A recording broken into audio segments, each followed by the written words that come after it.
जरा ये इथं, मी थांबलेलो आहे, लवकर ये.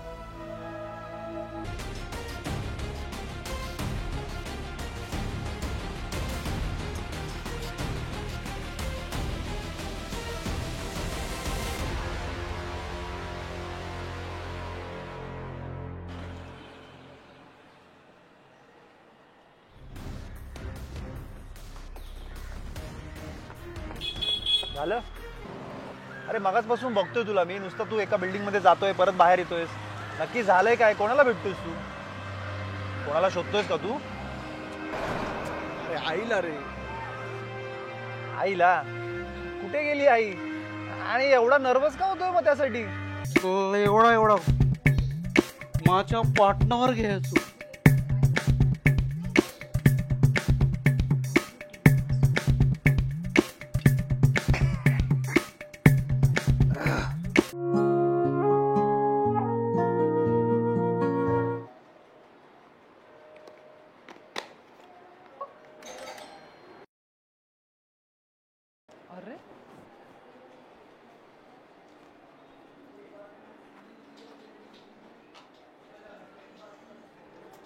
अरे शेखर,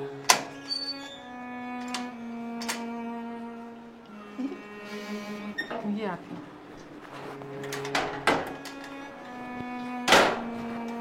याला काय झालं?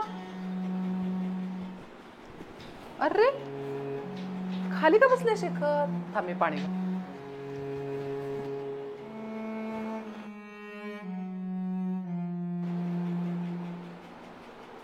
शेखर पाणी घे.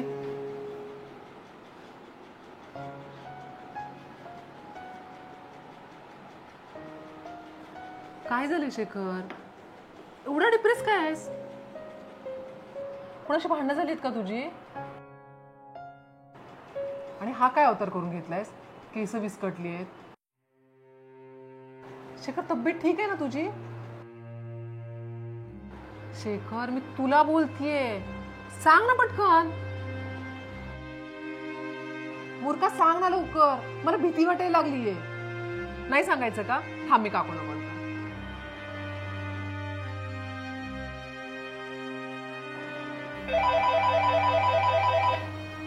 आईचा फोन तुझ्याकडे का? आई कुठे आहे? आई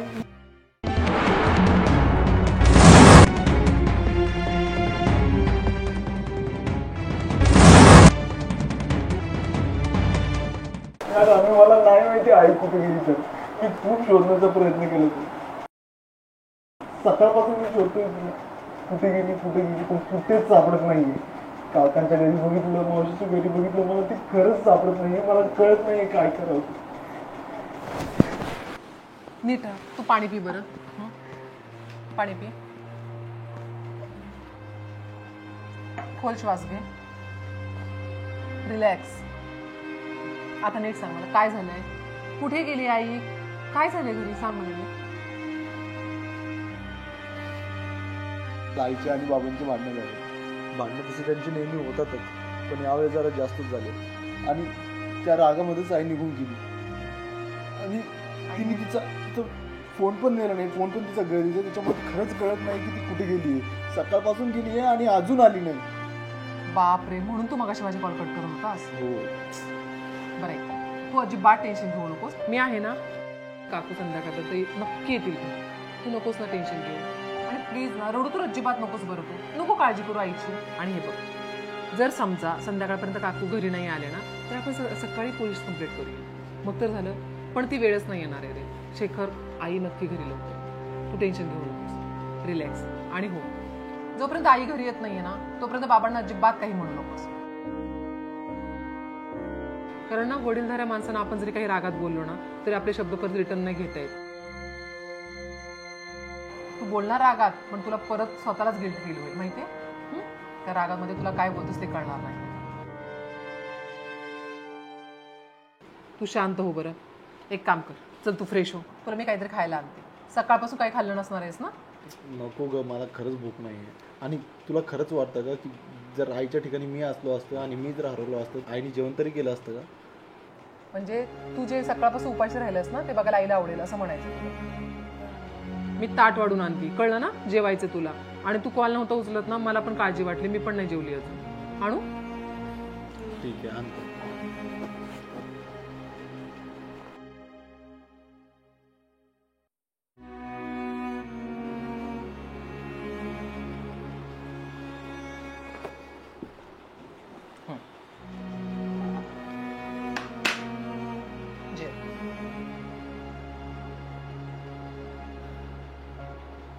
मला आहे ना अनु, बाबांचा खरंच खूप राग येतो. मागच्या वेळेस त्यांना जे समजावून सांगितलं होतं ते जर त्यांनी ऐकलं असतं ना तर आज आई खरंच सोडून नसती गेली. शेखर, हे बघ, आपल्या घरातली एखादी महत्त्वाची व्यक्ती जर चुकत असेल ना तर आपण त्याला समजावून सांगायचं, प्रसंगी ओरडायचं, पण आपण त्याला सोडून तर नाही देऊ शकत ना. हे बघ, जशी आई तुझी आहे ना बाबा पण तुझेच आहेत ना, त्यामुळे त्यांना प्लीज सांभाळून घेतलं पाहिजे ना आपण.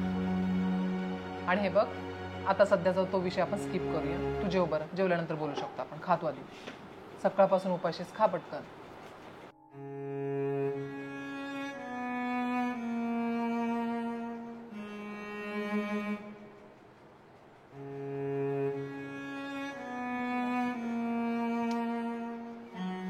शेखर, हे बघ, ही आहे शेखर स्पेशल भाजी. म्हणजे ना ही तुला पनीरची भाजी खूप आवडते ना म्हणून ह्या भाजीचं नाव ठेवलं शेखर स्पेशल भाजी. आणि ही तुला खायची, कळलं ना.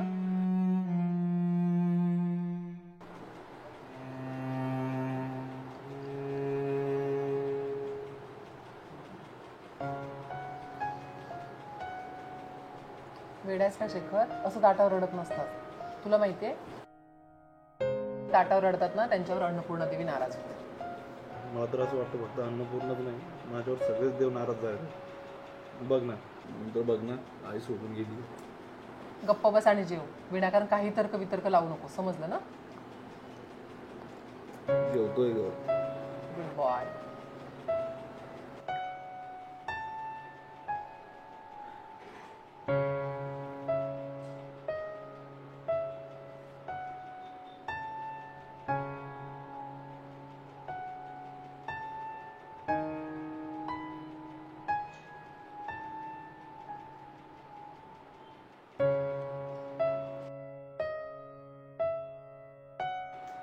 ठीक आहे, झालं माझं.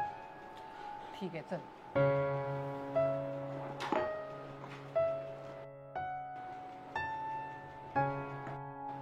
बरं, एक शेखर, मी काय म्हणतेय, संध्याकाळी काकू घरी आले ना की सगळ्यात आधी तू मला कॉल करणार आहे, समजलं.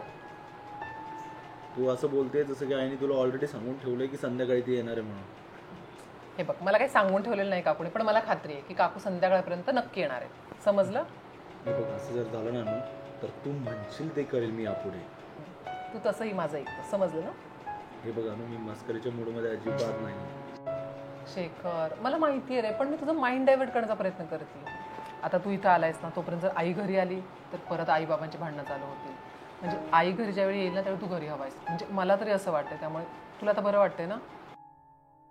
अरे हो, हे विसरलोच मी. अरे हे तर मला लक्षातच नाही आलं. आई जर घरी आली तर मी घरी हवाच ना. ठीक आहे, चल येतो मी.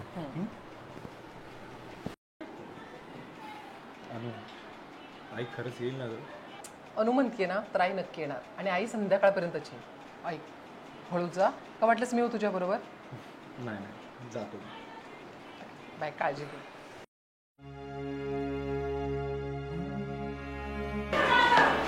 थँक्स.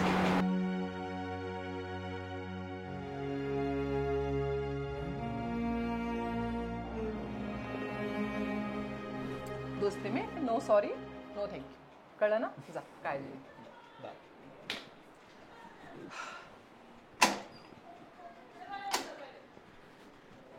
बाय. ओके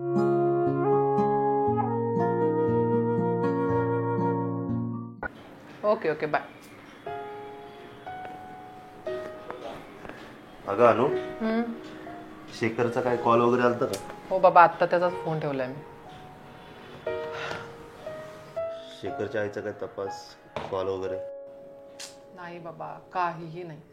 शेखर इतका टेन्शनमध्ये आहे ना, कारण आईच्या तो खूप क्लोज आहे आणि आईशिवाय कधी एक दिवस नाही राहिलाय तो. आणि आता आई पण घरी नाही आहे, शिवाय आईचा एक फोन नाही सगळं. खूप टेन्शनमध्ये येतो. साहजिकच आहे का, वडील एवढे दारू पितात त्यामुळे तो आईच्या क्लोज असणारच. कसं तरी समजावलंय बाबा मी त्याला म्हटलं संध्याकाळपर्यंत आई नक्की येईल.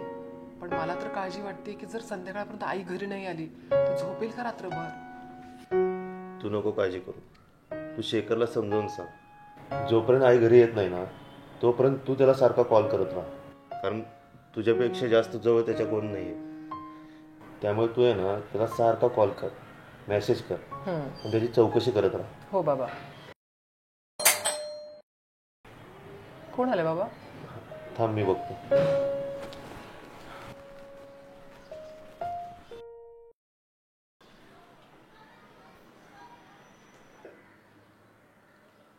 बाबा कोण आहे? ताई, तुम्ही? बरं, आधी आत ये. बाबा कोण आहे?